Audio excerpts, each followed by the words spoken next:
Hello, everyone, and welcome to the Parkinson's Foundation PD Health at Home Wellness Wednesday program. We are very, very happy that you've joined us today for this great program. For this session today, we are returning to Care Partner Conversations. We welcome our Care Partner panelists into a dynamic and engaging experience and they will offer valuable strategies and provide a space for support and connection. Before we officially begin, I am Nancy Nealon. I am the Education and Outreach Director for the Northeast region of the Parkinson's Foundation, and I am having a heck of a time with my internet connection today. So it is likely that I will be the moderator without the camera on, just because I don't want you to be distracted by a pixelated screen. So I'm going to, at this point, turn my camera off.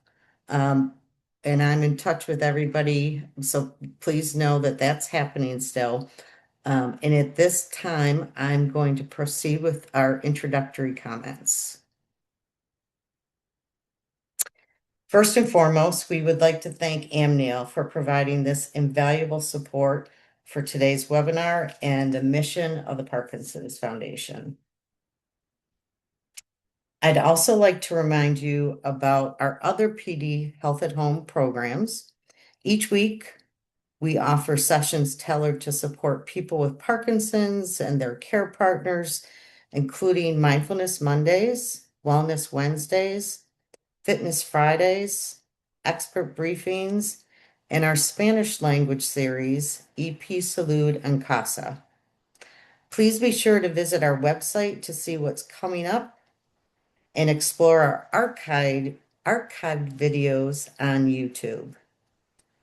For your information, our next Wellness Wednesday session will be exploring the question of, is it time to make a move? At some point, for most of us, we'll need to take a look at future care and long-term care. But knowing when it's time for additional support is not always so obvious. Next week's program will provide tools to help you decide when and how to take next steps in care. You'll also learn strategies to guide difficult conversations about transitioning to care facilities or other options. You can learn more about upcoming virtual programs and register at parkinson.org/PD health. Next, I would like to give a big shout out and thank you to the Light of Day Foundation. They have been extremely generous to the Parkinson's Foundation and in turn the Parkinson's community. Thank you to the foundation for making this programming possible. And now it's time to turn our attention to today's conversation. So this series was created in response to you, to the people that we serve, your voices, your feedback, and your desire for more dialogue rather than lectures, and hence why we have care partner conversations. Over the years of producing and hosting webinars, the Parkinson's Foundation has heard you loud and clear. Care partners need a space for open, meaningful conversations about the realities of supporting someone living with Parkinson's. Today's program is not clinical. It's all about care partners' lived experience. So we are trying to create a space for an organic, authentic discussion about the topics that you might not always have the opportunity to explore. Today's conversation is all about what many care partners have told us are the quote nuts and bolts in everyday realities of caregiving when mobility and motor symptoms change. We're going to talk about medication schedules, falls, nighttime care, safety decisions, but more importantly, we're going to talk about how those changes impact you as the care partner. When movement changes, everything changes. the rhythm of your day, the layout of your home, perhaps the way you sleep, the roles in your relationship, and even how your own body moves. As you probably know, our panelists are care partners themselves, walking this very path in different ways and in different stages. And please know there is no single right way to do this. Our goal is to identify practical wisdom and to normalize the emotional and physical impact that often goes unseen. As always, we invite our audience to submit questions in the Q&A, and I will be attempting to weave those questions into our discussion as we go.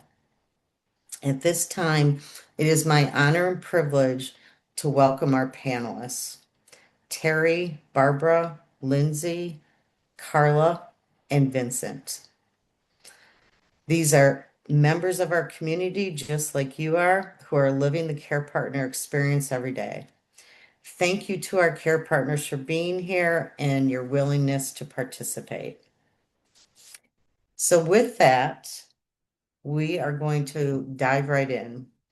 And we do have all of this planned in terms of addressing different aspects of Parkinson's. And the first will be the physical impact. So earlier I mentioned when mobility or balance started to change, many care partners say that this was one of the first major turning points, not just for their loved ones, but for themselves. So, hi, panelists. Thank you again for being here. With that being said, let's get started with what mobility changes did you first notice with your spouse, your partner, and what shifted for you? So, what did you first notice, and what did that mean in terms of a shift? And I'll just ask, does anyone want to start us off, or I'm happy to call on folks?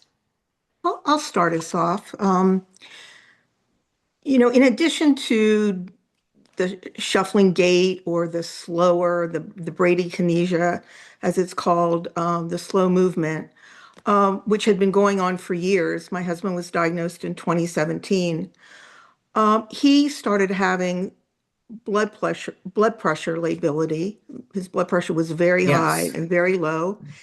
And that made him unsteady on his feet. And he began to have near falls or falls. And I think my reaction to that initially was, oh my gosh, I thought this would never happen to us. Mm, He was doing so well. We were managing, he was, working out. He had a very rigorous exercise program. And I thought maybe we would be the exception, that we wouldn't have to deal with that. And it felt really hmm sad. It felt really sad to me. We weren't the exception. We had to face reality.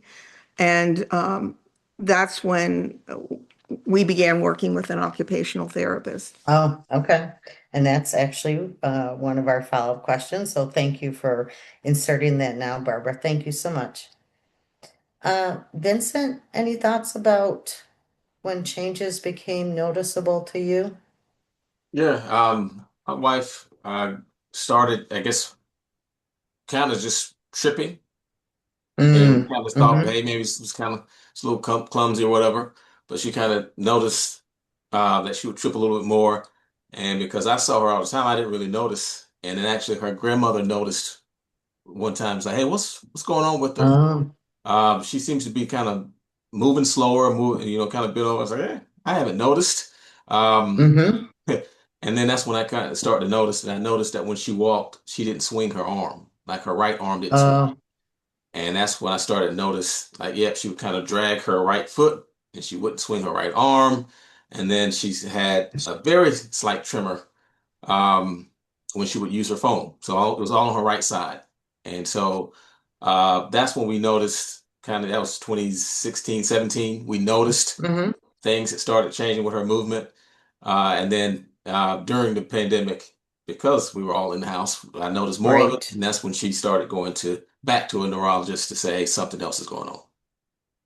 Very profound happenings that you had to be quite startled by, I'm guessing, to see all Right. that happening. Yeah. Lindsay, how about for you, when mobility changes first became noticeable? Sure, my setup is a little different. So I was a care partner for my father, who I do not live with. Mm-hmm. And so if there was signs, I definitely did not notice because I was not seeing him day to day. But what was really the trigger for us is I had came home from attending a wedding out of town, and my mom had mentioned that my dad basically had like restless leg syndrome the day before. And then that particular day, he just wasn't moving, like he was having trouble walking. And really, I guess he did kind of slow down, but as we all do, we chop it up to age. And he wasn't Right. significantly old, but a little too young to be slowing down in that way. And so I thought, we really should take him to the ER because he's not moving. And my dad also had AFib, so that would also sometimes impact him and his not really his mobility, but just his mood. That would just impact your mobility. Sure. And then once we got to the hospital, he just wasn't moving at all. And we took him to the ER. And as we know with Parkinson's, at least for us, you weed everything else out before you diagnose it with. Mm-hmm. And so when they weeded everything else out, and then they said, "Oh, we're going to bring a neurologist in," I thought, why? He's perfectly. Why do we Right. need a neurologist? And that's what he said. He has Parkinson's. So in the middle of the tense being in a hospital, certainly very stressful, but then you have all these other new things pop in. That had to be, once again, I guess the word startling comes back to mind. So yet another pretty significant, and I'm guessing that signaled many changes for you at that point. Yep, I have a sister that lives. One of my sisters lives in Maryland. I called her immediately. I said, "You have to fly here tomorrow." She said, "I'm on my way." Because I started. Excellent. So. Fabulous to have that family support. Thank you, Lindsay. Terry. Hi everyone. I'm the care partner to my partner Jeff, and we got our finally got a diagnosis in 2017 rather. And I'm kind of connecting to what other people on the panel are saying. It at first, because we live together, you kind of become conditioned to the movement issues. You don't notice them as much until maybe someone from outside the home says, "What happened here? Why is his hand doing that? Why is he standing?" That way. So, I connect a lot to that. And then, we've dealt with movement in different ways, but I think I kind of like Barbara, I was like, this will never happen to us because we have an excellent Mm, routine and we're taking care. We're on this, we're on this, we're on this. But in the back of my mind, I'm like, I hope that never happens. But I'm fully hmm that it could. And in the past 2, maybe 3 years, we've really started to deal with more significant falls than I anticipated. And when the first one happened, I just stood there thinking, this is it. It finally happened. Right. Right. It happened. And then after we cleaned everything up and got ourselves back from the hospital and everything, I realized, okay, that happened. We kind of crossed that threshold. What's Mm. next? It was scary, obviously, and it was difficult. But it was also this kind of reality that, we're in this together and we can do this. But it's certainly, one of those things you plan for the best, hope for the best and plan for the worst, you know. Yeah, that is a very sane approach for sure. But your description as the reality set in, very, very typical from what we hear. Thank you, Terry. Carla. Yeah, I would say it's very similar to everyone. I think for my mom, the mobility changes were very gradual. So it was slower walking, smaller steps. She would trip. She started kind of like she would shuffle backwards, which was not kind of common for her before. Mm, And she would kind of lean on furniture more often than before. hmm So I think that those were kind of some subtle changes that we started noticing. And then little things like when she was more tired, like fatigue, she would trip more. She was at kind of higher fall risk. Doing activities that, like getting out of a car, her feet, like she would have mobility, like difficulty moving her feet. So it was really gradual at first. But I did start realizing, okay, like she didn't used to kind of have these issues before. We were managing with mobility. And that was when kind of we I started realizing, okay, we have to make some changes. We have to maybe like bring in some professionals, like someone mentioned an OT. We have to chat with her and start kind of chatting about some like safety ways because we realized it was happening a lot more often and it was leading to falls, unfortunately. And Carla, we didn't plan this, of course, but you just provided a great segue into another question we'd love to get your input on from our panelists. Let's start with what we at the Parkinson's Foundation often refer to as, building your team. So when these changes started to happen, um, could you share with us, what type of support, be it a physical therapist, an occupational therapist, speech language pathologist, um, did you bring any of those folks into uh, your setting, and did it make a difference?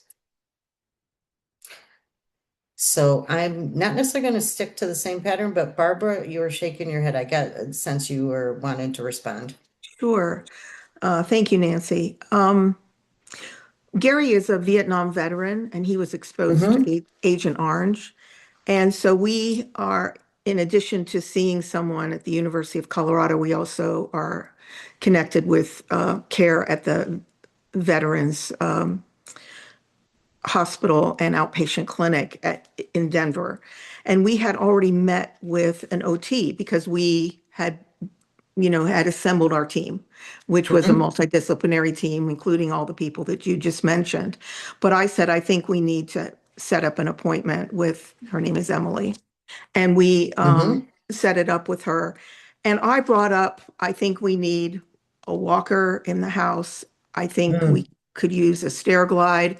And Gary is a really he's a great guy and he wants to do the right things. He'd already had grab bars installed in the bathroom and Wow. in anticipation of this, he'd already changed the doorknobs to have the more European doorknobs where you can just Mm-hmm. lean on it to open it. He'd already done that in anticipation. But when we met with the OT, he said, "Well, I don't need this right now." And I said, "I know, but I do." And one of the things that came out of COVID for us was that we made a decision that whoever had the most conservative feeling about what needed to be done for safety, we would go with. So, Mm. Okay. and we just carried that forward. And so continued, we talked about that with the OT, and then she said, I think that's a good idea to plan ahead. So she went ahead and ordered a couple walkers and put in an order for a stair glide to go down into the basement because that's where our exercise equipment is, and that's where Oh, Gary, okay. his lifeline was in terms of doing his exercise. And that made me feel better. It was a relief to have those things. And it wasn't long before we needed it all. So it was good to have it. Okay. Excellent. Thank you so much, Barbara. And you said something I think is very profound and perhaps one of the organic but really important things that for care partners to consider is that when your partner kind of rebuked the idea of we need these things, but you you advocated for yourself by saying, but I need it. And Mhm. I would encourage everybody to think about that. You need it and you deserve it. So definitely want to reinforce that. Um, for anybody else, your experiences like creating first time maybe with a physical therapist specifically for Parkinson's or OT, etc. Anyone else want to share their experiences or reactions to that? Vincent?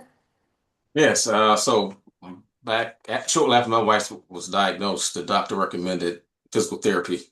And so we found a physical therapist that did Parkinson's treatment. So we went through LSVT big, Yeah. and that was very effective. So from me having to almost carry my wife to seeing her progress every week, and after about 6 weeks, she went from me having to like hold her hands to walking by herself, and even starting to drive again. Excellent. Um, so Mm. um, So we kind of go back and forth with physical therapy and actually started it in the fall last year because she had some challenges last year, but actively doing it. And so we have in-home physical therapy actually later on today. She will have it. Oh, And okay.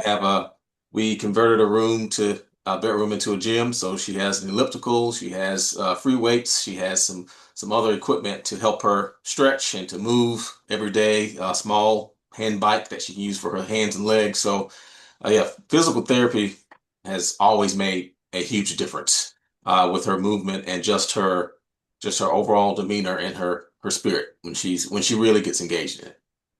That's excellent. For those in attendance, we will be happy to provide some in that email I mentioned to you.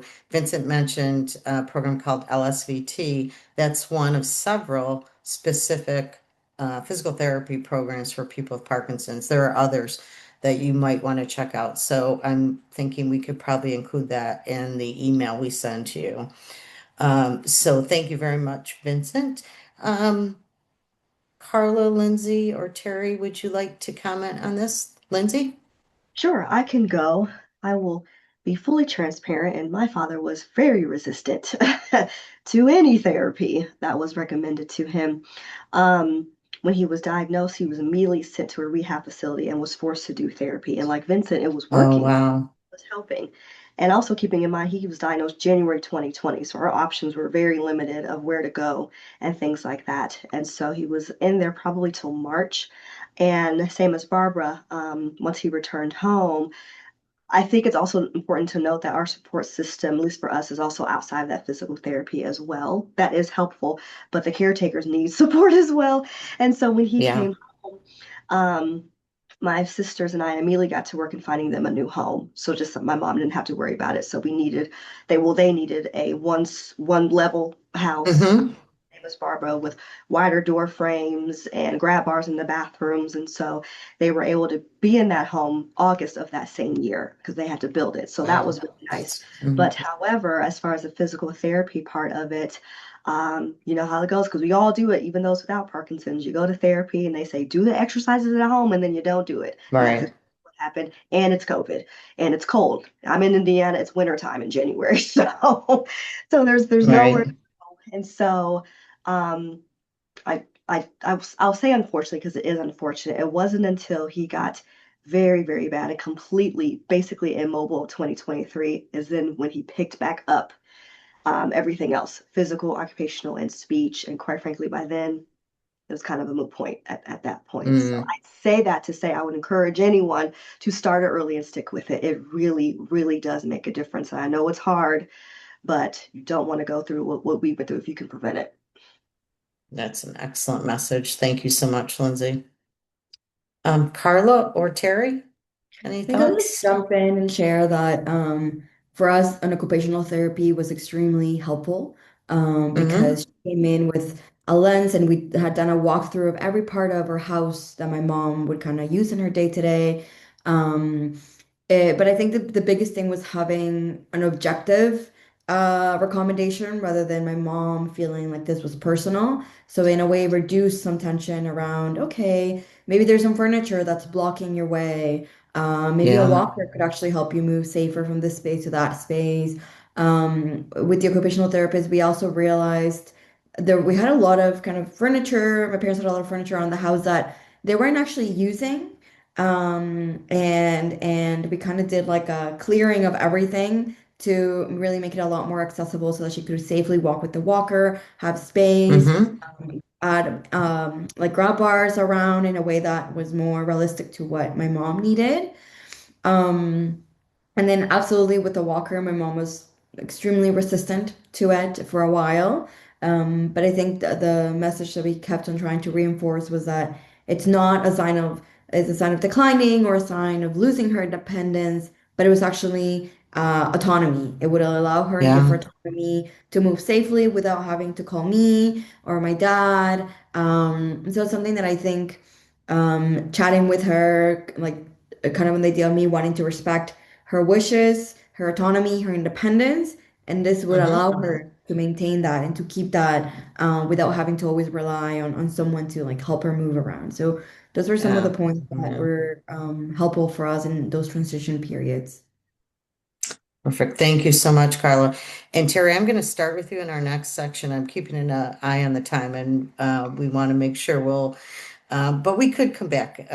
So with that, the next section that we'd like to address is along with the physical changes, many care partners talk about becoming, quote, the keeper of time.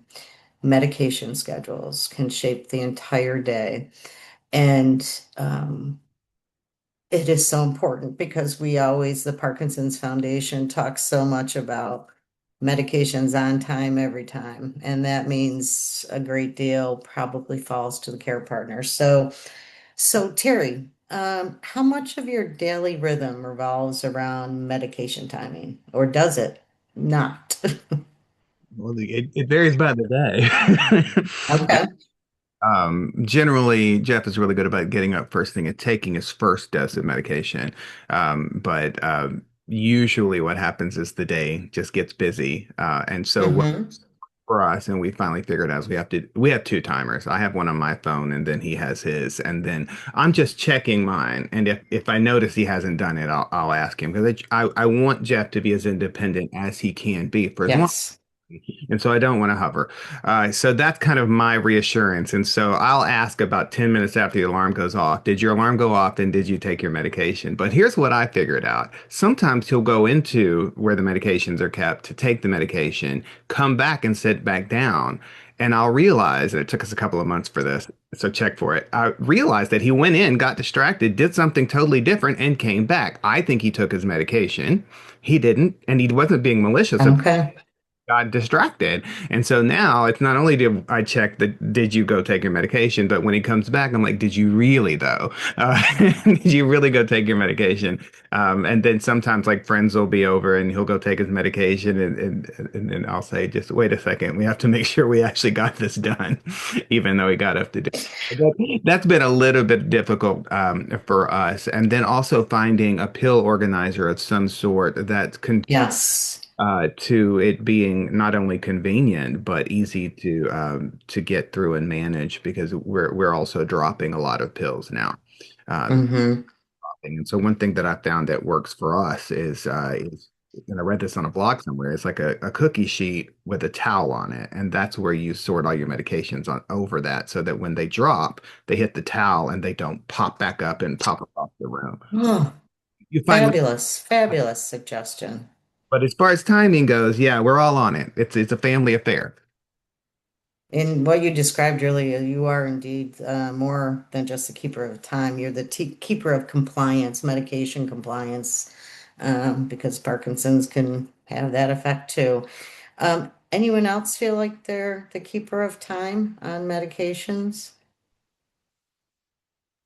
I'll just quickly jump in. So absolutely on the keeper of time, but I think something that we have learned and tried with my mom is just recognizing that yes, that unpredictability creates anxiety around the timing, and sometimes like, did she take it? Did she not? Is it an off period, an on period? Mm-hmm. And it can be really, really stressful. But for me, as my mom's daughter, as her care partner, I try to remind myself that I need to remain calm Mm-hmm. and kind of confident during those periods. So, like I'll remind her, okay, like we're safe. Okay, let's check the meds. Like I need to give her that energy and that reassurance to help her feel grounded. Otherwise, I've recognized now, like if I'm like if I'm my emotions are all over, and then I'm just making her anxious, and then we're just in this like negative feedback loop that doesn't help anyone. So that's something that I'm now really trying to work on to help her and to kind of get us through those off periods or get us through those like, did you take the med? Did you not? Let's check. Yeah. A lot to keep track of. A Mhm. lot. Mhm. Absolutely. And I would, Vincent? Oh, oh, go ahead, Barbara. if I may, Nancy, Yeah. Gary has alarms set on his watch, and also on Mm-hmm. his phone, and he's very good about attending to that. And I can hear the alarms going off. And so if I notice that maybe he didn't hear it because he does have some profound hearing loss. He has hearing aids. I will say, did you hear your alarm? But he's very good about taking that. But I do carry in my purse a little vial of carbidopa levodopa that I always have with us, so that if we do go off and his alarm goes off and he hasn't thought to bring his medicine, I've got it with me. And you can get Wow. these, I should have just hold it up, but it's a little silver thing that you can get on Amazon for like $2. And Mm-hmm. we have a couple of those, which are great. The one thing I do remind him to do is he does have pain from, he had a number of major surgeries and he still has some pain from that. And sometimes I have to remind him, did you take pain medicine for that? He just takes Tylenol, but sometimes he just forgets and he could feel Right. better if he took the medicine. You raised such a good point. We, of course, are focused on the importance of timing with cinema, but um, that doesn't mean that's the only medication somebody's on. There's medications for lots of other things too, and keeping track of that. Um, Such a great suggestion about the towel over some kind of device, sheet pan, what have it. Anybody else have any other great tips, tools, things that help you keep the medications organized, keep everything on track?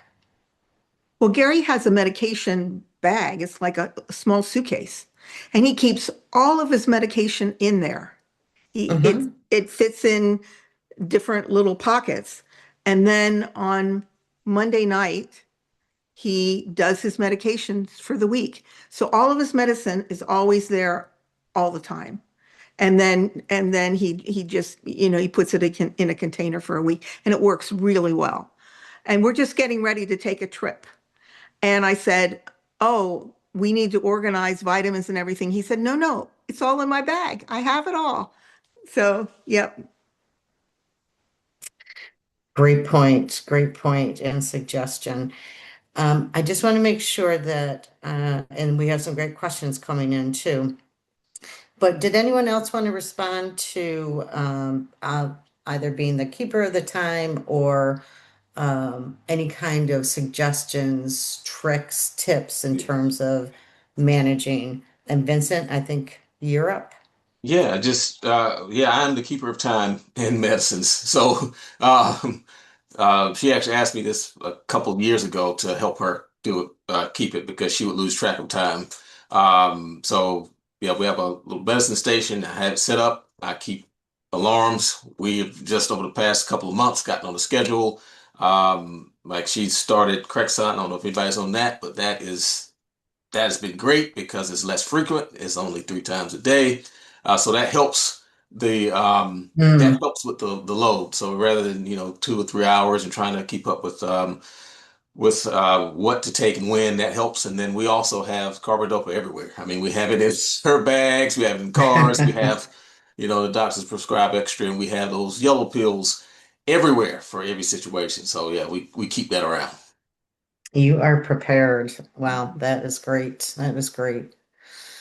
Anyone else? I will Comments? just jump in and share something that we kind of started incorporating because sometimes my mom wasn't sure if she took it or we weren't sure, and it creates a lot of anxiety. We actually kind of bought this like board that we glued to the fridge, and we have it for 2 weeks, and we divide it into a schedule, just the doses that she takes, and when she takes a dose, she just does a little check mark, and that way she knows that she actually took it, or we know if she's Oh, having a off great. period. Okay, did you take Yeah. this one? It helps us kind of stay a little bit more organized. Sometimes she will put the hour when she took it so that we can also kind of like see how long the medications are lasting to then chat with her neurologist. But that's something that we have Yeah. found has helped. And that way she doesn't feel like I'm always watching her and over her asking, but I know, okay, let me go check. Did she do the check mark? If she didn't, then I know, okay, let me check with you. What a great suggestion. That's brilliant. And you are, in effect, kind of creating a log for the doctor, which is something that's a different topic, but great. I wanted to just point out for folks that someone did put a suggestion in the chat about a type of medication organizer. Obviously, we can't endorse any one product, but if someone else is telling you this works great, you might want to check it out. And someone else asked about, and this is off topic but related. Can you explain how Parkinson's affects operating a vehicle or other machinery? And if there are also balance issues and a tremor in right hand. So it's a tough question. I appreciate you asking it. No two people with Parkinson's are the same. But what I think is important is we can ask our panelists what their experience has been like. We do have this schedule to talk about, when someone perhaps needs to stop driving. But for anybody here, when you think about your experience with the person you were care partner for or were, can you explain how Parkinson's might have impacted their ability to drive? I can. Driving was immediately taken off the table, unfortunately. Okay. My dad did not deal with tremors, so we were fortunate in that. But like everyone else said, his balance and his tremor and his gait, and honestly, for nobody else, he wasn't a good driver anyway. So before all this, so and I understand that there may be individuals living with Parkinson's who do not have an option; they have to drive. And fortunately, that was not our situation. My mother is still around and is retired, and so they were able to still get around, but that was completely taken off the table. And I don't believe the doctor said he needed to do that, but we knew he needed to do that. Yeah. And you are certainly probably the best judge of that kind of decision, albeit a very tough one. Anyone else like to comment on it's such a sign of independence, driving? One Anyone of else like to comment? One of the things that people can do is having a driving evaluation. And I know Mm-hmm. early on when Gary was diagnosed, he asked for a driving evaluation. He said, I want to do a baseline so that I have something to compare it to. And at that point in time, he didn't have symptoms that were concerning in regards to driving. But he had a great role model in his father, who, when he got to a certain age and he could see that he wasn't going to be a safe driver, he said, I'm not going to drive anymore. And so Gary Excellent. really wanted to be proactive with that. And so we have an agreement that if either one of us doesn't, the other one sees that we're not safe to drive, that Mm-hmm. we will honor what the other Wow. person says. And he had another evaluation last year, and it was very of these evaluations are very comprehensive, where they're Mm-hmm. cognitive, their reflexes, and then driving as well. So there Yes. are like 2.5 hours that people can ask for these and have that evaluation, which can help you feel safe and make a good decision.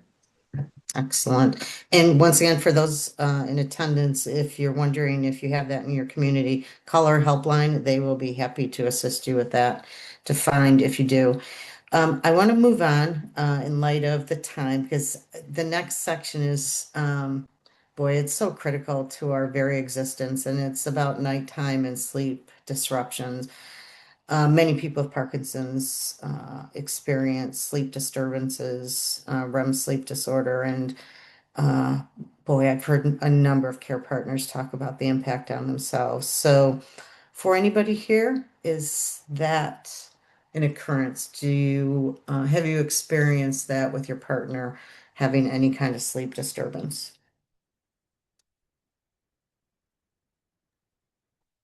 Yes, we have.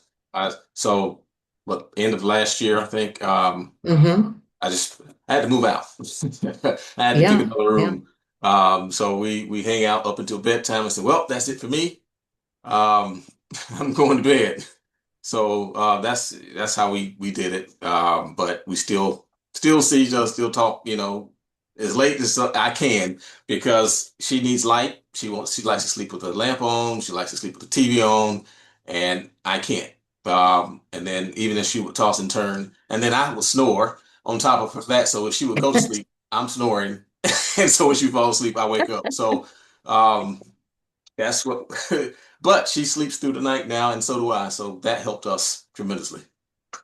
Once you found a way to, oh, that's fabulous. Um, Terry, any thoughts about?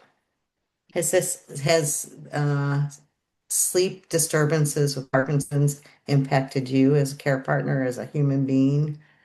We only deal with that slightly, but it's increasing in intensity as the years progress. But we've discovered melatonin has worked really well for Jeff, and I think that that's something about supporting the sleep is certainly habits, and then sometimes there's some kind of medication that can support with it, but you have to get it right. And so a lot of times it's like a push and pull, and trying to figure it out. Like, well, this one doesn't work. That doesn't mean another one won't, or this one had an odd side effect that we didn't appreciate, so we need to try something different. And I was really surprised because I take the melatonin, and I don't know if I'm saying it right. I think I am.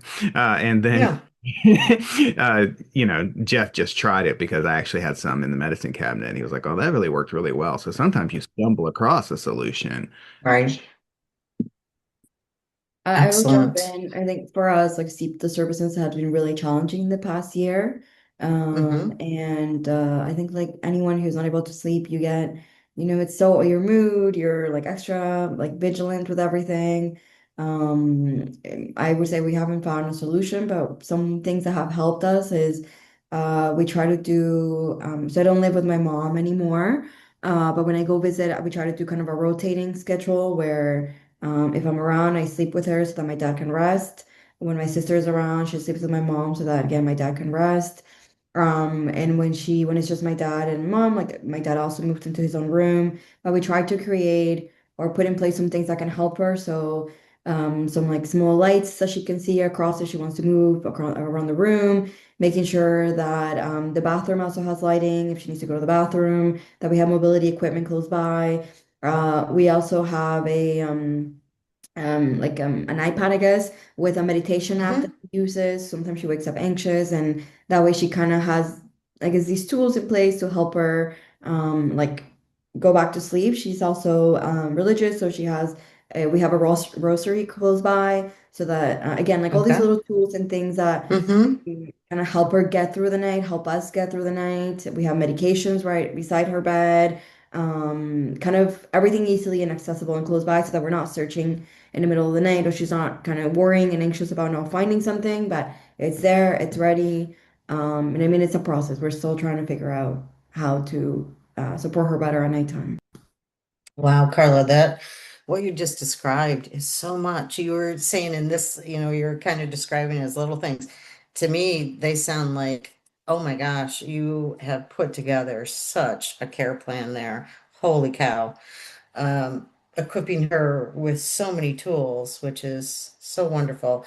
And we have a comment that a person she, experiences with her partner some of these same issues, and that she mentioned that she chooses now to sleep in a different room. And I think we'd hear a lot of care partners talk about that, that is in fact a really important step for their own health and well-being. So anyone else would like to comment about nighttime and the strain of sometimes the fatigue, which fatigue in itself is a symptom for people with Parkinson's, but it can be have such an impact on care partners as well. Yeah, I was just about to just add that in. Like, if you're new to Parkinson's, you got to keep an eye on that sleep. It's something that's often missed initially, but the lack of sleep and the almost immediate effects of it on symptoms and off times, Hmm. absolutely incredible to observe, and it'll surprise you.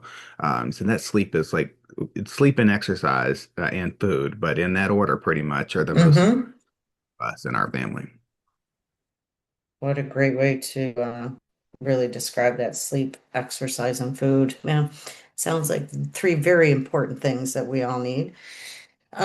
Anyone perhaps just have a thought that you would offer to someone who is new to Parkinson's, a person, a care partner whose partner is more relatively newly diagnosed. Any thoughts there? Because you all have um, such an incredible experience that you're sharing.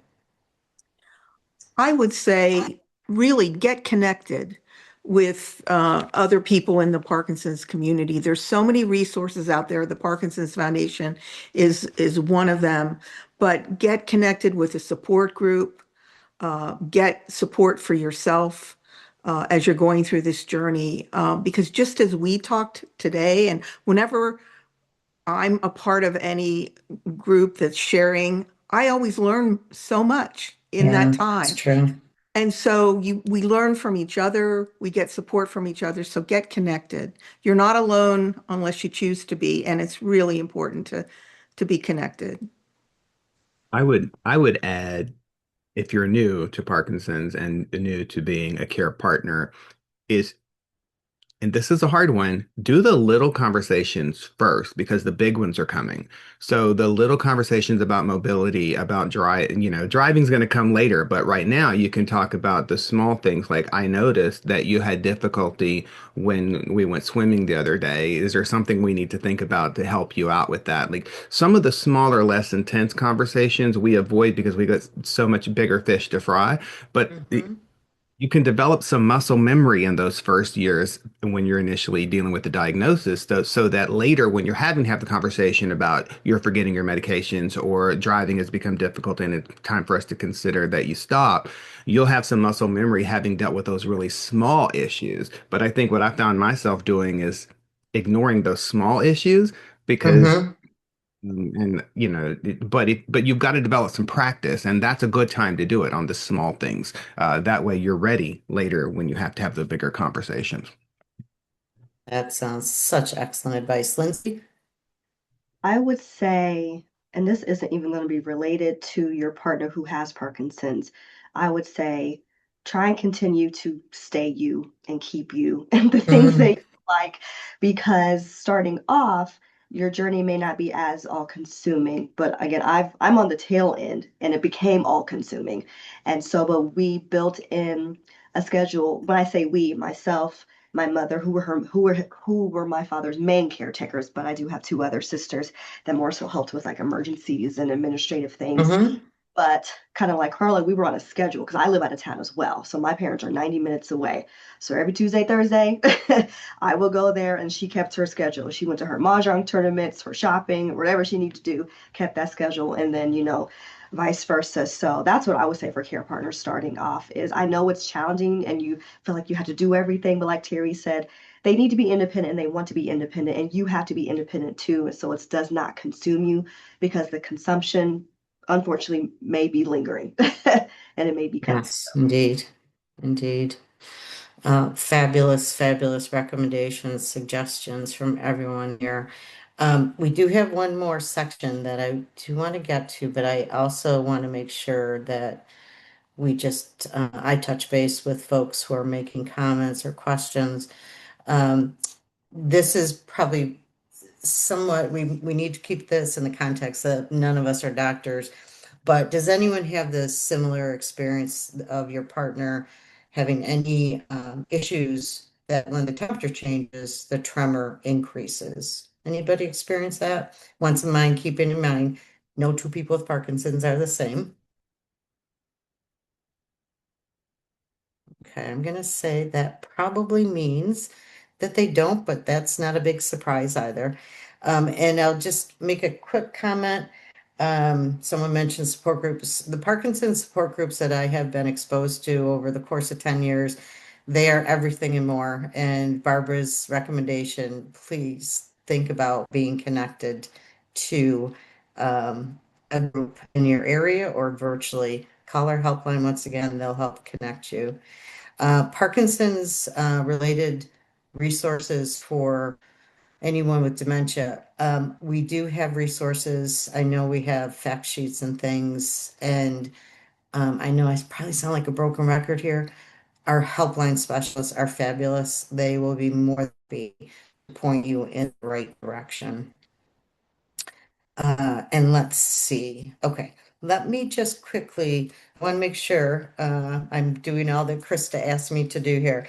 The last section, and we have touched on this a little bit, but let's dive in a little bit deeper, is on safety and letting go of some of the things that do um, symbolize autonomy and independence. So And these can be somewhat emotionally charged moments. So I'm going to go broad here.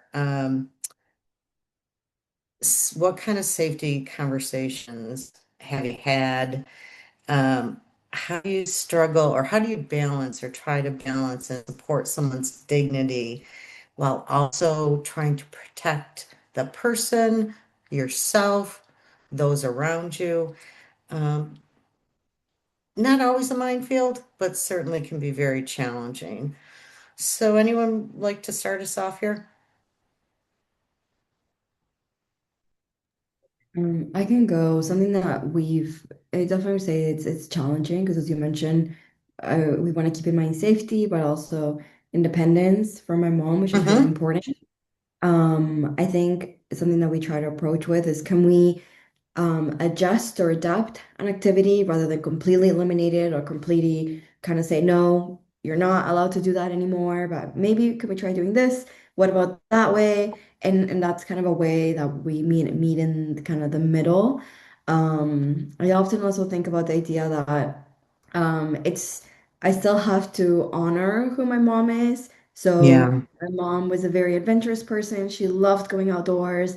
She still does actually. And so I have to Mm-hmm. honor that that's who she is. And so I have to remind myself that I can't overprotect her and I can't eliminate every single risk.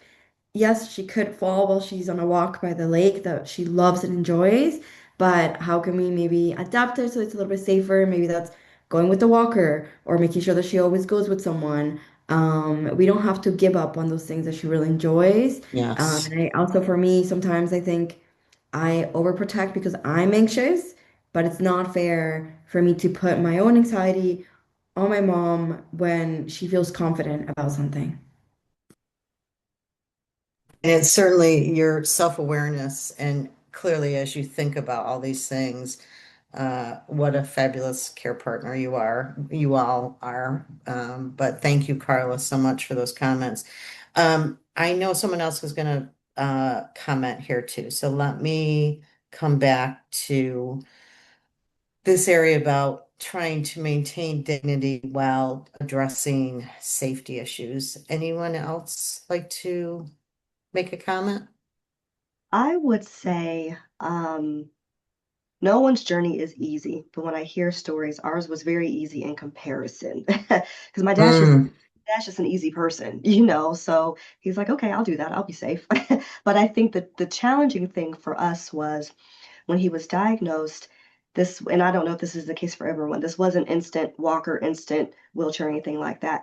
Basically, he was good, good, good, and then boom, I mean, he just drastically dipped. He had a very rare form of Parkinson's, and that's when my caretaking kicked in. And so I'm going up there multiple times a week and all that. But I say all of that to say, for us when he did begin to fall and his voice was he was beginning to lose his voice, so you can't call out if you need something. We just really had to try and convince him, like Carla said, use the walker. We had a pouch on the walker, put a cell phone in it. I took us tooth and nail just to get him to wear a smartwatch. So you oh, could right, right. call, or he could also check his heart rate because he also had AFib as well and dealing with that. But I say all that to say I framed it in a matter of, I know you may not feel like you need to do it for you, but do it for us because it makes our lives easier. And it, like Carla says, it eases our anxiety. So for Mm-hmm. us, I think if you frame it as this helps us more than it helps you, because oh yeah, you don't need help when we know they do, that Mm-hmm. might be a Mm-hmm. better approach. That is wonderful and makes so much sense. What a great approach. Great suggestion. I, the thing that struck me in something you said earlier, Nancy, was about dignity. And Mm-hmm. I think most of our people with Parkinson's they want to be safe. Obviously, they don't want to fall. They don't want to hurt other Right. people. They don't. But there's also that kind of internal humanistic struggle with that independence and dignity. And what I've noticed is having those hard conversations are better if I position them as I statements. So I'm concerned about this, or I need help with this, or I've noticed, I wonder, or even some variation of it. How would you like me to show up when this happens? We had this conversation the other day, like when you fall, do you need me to just jump in immediately, or do you need to let me know what you need? Like, and I didn't know this, but Jeff was like, I need to try on my own at first because it's cognitively confusing if you're there helping while I'm trying to figure it out, how to get up, so having those Right. where you position the concern and the heaviness as something that you're personally struggling with, and then it becomes a team effort instead of a parental kind of effort of you need to do this because you haven't thought about this and I have. Excellent. Excellent. Such incredible, incredible input, comments, suggestions here. I cannot believe our hour is almost up. Thank you, thank you, thank you to our panelists. This is even more than I imagined it would be wonderful. You have far exceeded my expectations, and I apologize if we did not get to everyone's questions today, but I will share. Uh, please use our helpline. That's what they're there for. They want to help, then they have tons of resources. So as we wrap up today, I want to acknowledge something important. We've talked about falls, medication time, sleep safety, the practical realities. But there's a lot, of course, underneath that. And what we're told, and we want to relate to everybody, is care partners adapt constantly. You adjust your body, your schedule, your expectations, your relationships. We know when movement changes, it's not just the person with Parkinson's, it means everything changes for pretty much everyone. And yet you all continue to show up to contribute in so many ways. So we want to reiterate, please know you are not alone. The Parkinson's Foundation wants to be there to help support you. And by listening to fellow care partners and their recommendations, there is so much for you to access, and we really, really hope that you do. Thank you again to our panelists for your honesty and your generosity. I just feel overwhelmed with gratitude for all of you. Um, we have just one or two, maybe three slides we'll share at the end that we just want to make sure we cover all our bases here, and I do my job for PD Health at Home. So once again, thank you, thank you, thank you to our panelists. I've mentioned the helpline several times, so let's just show you, in addition to our helpline, Parkinson.org. If you've never visited Parkinson.org, I encourage you to take a moment. There, it's just packed with information, with resources. Recommend it to other people. We want as many people to access this information as possible. If you don't have time to call the helpline, or if it's after 7 p.m. Eastern time, email them. They respond to your emails as well. And then next, once again, because we get such fabulous support, wanted to say a big thank you to Amneal, to the Light of Day Foundation as well. Thank you so much for your support. And as always, your feedback is so incredibly important to us. We always seek the feedback, the input of the Parkinson's community. So this is another way that you can do that and give us your input, because we want to design and bring programs, materials to you that matter. So you will get a cue for evaluation at the end of this session. Once again, thank you so much to my colleagues for helping make this happen today. And thank you so much. Thank you, Terry, Barbara, Lindsay, Carla, Vincent. So appreciate your time and contributions. Thank you, everyone, for attending, and we'll look forward to seeing you again.